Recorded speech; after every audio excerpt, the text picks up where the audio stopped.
pertama kali tahu didiagnosa Down syndrome itu usianya 2 bulan. Jadi setelah Nora lahir 2 bulan, itu saya merasa ada kejanggalan. Berat badannya itu nggak naik.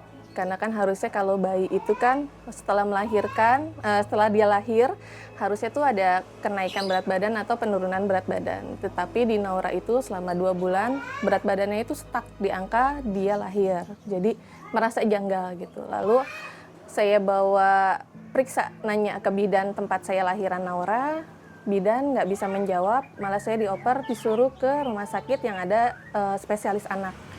Baru saya setelah dari dokter spesialis anak baru ketahuan kalau Naura ternyata Down syndrome.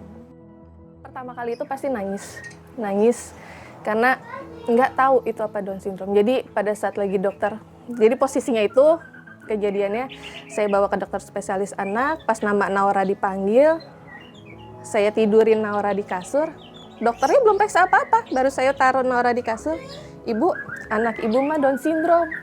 Di situ saya langsung bilang, dok, apa itu Down syndrome? Saya bilang gitu. Pikiran saya cuma pada saat itu saya bilang, bisa disembuhkan nggak? Itu nggak ada obatnya karena memang itu bukan penyakit, tetapi itu kelainan genetik kata dokter. Nangis aja, nangis sambil bilang, ya Allah ini kenapa? Ada apa dengan anak saya? Kalau nggak bisa sembuh, masa sih anak saya begini terus selama seumur di hidupnya dia? Saya mikir gitu.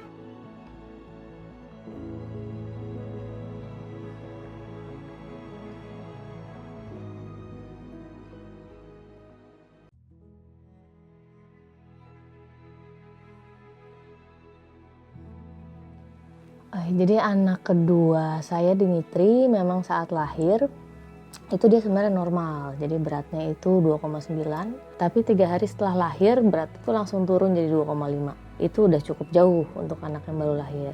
Lalu setelah itu dia setiap bulan itu kan anak harusnya naik sekitar 500 bisa sampai 1 kilo, dia itu cuma 200-300 gram setiap bulan. Jadi dari dia lahir dokter anaknya emang udah concern, anak ini kenapa pertumbuhannya lambat sekali.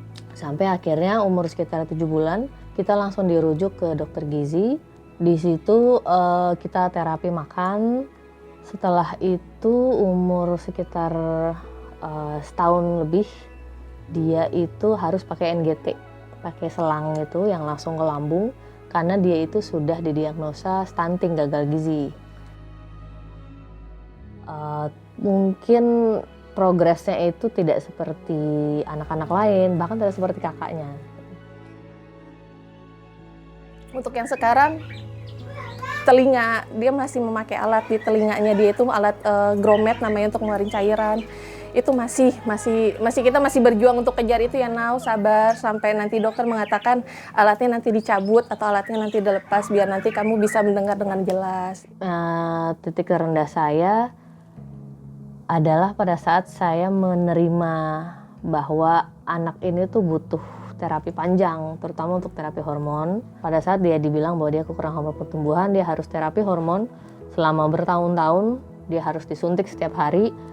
Di situ setelah dari dokter saya cuma berdua, habis itu saya nyetir pulang, saya menepi dulu, anak saya udah tidur, terus saya nangis di mobil.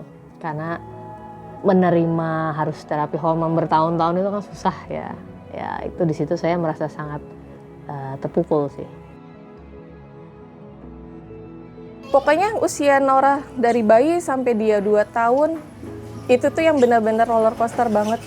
Banyak keluar masuk ruang tindakan, banyak keluar masuk rumah sakit, rawat inap segala macam. Nauranya tampak kuat. Nauranya kuat. Jadi mau dia bolak-balik ke rumah sakit, dianya nggak menunjukkan dia yang sakit. Jadi ya itu yang bikin saya, oh Nauranya aja nggak menunjukkan dia sakit ya, saya bilang gitu. Titik baliknya adalah pada saat saya menyadari saya harus menjadi lebih kuat dan lebih baik buat anak saya. Di situ saya belajar gimana cara mengatasi diri saya sendiri, mengatasi emosi dan struggle saya untuk bisa mendidik dan memberikan kebutuhan medis yang lebih baik. Awal Naura didiagnosa Down syndrome, keluarga tidak menerima. Dibilang, lu melahirkan anak cacat dulu. Tapi setelah kesini, saya menunjukkan Nora itu kuat kok, Nora itu mampu. Nah, kalau sebagai pengalaman saya sebagai ibu yang punya anak medis, dukungan orang terdekat itu sangat penting, terutama suami, ya orang tua, mertua ya.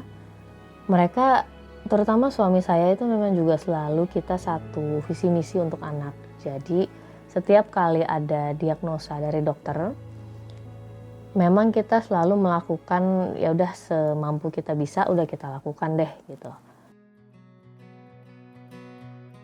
Saya memberi workshop dulu, workshop melukis, terus saya mulai menggambar. Setelah itu datang proyek tawaran awal itu melukis di rumah sakit. Dan kebetulan saya memang suka sekali dengan anak-anak. Jadi dunia anak-anak saya suka.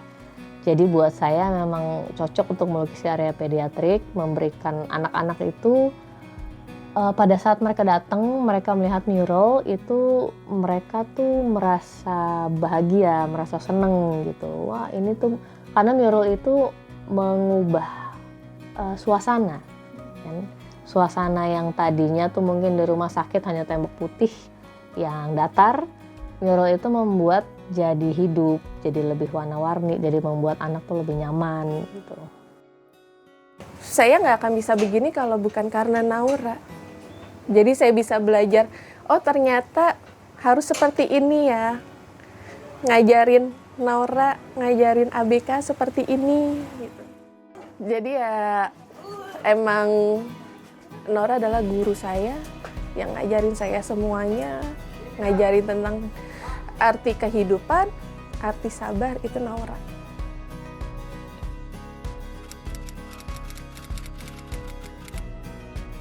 Semangat terus, jangan menyerah, jangan terlalu yang aduh anak saya kenapa nggak bisa begini. Enggak, waktu yang akan menjawab. Pasti mereka akan perlahan, pasti akan bisa.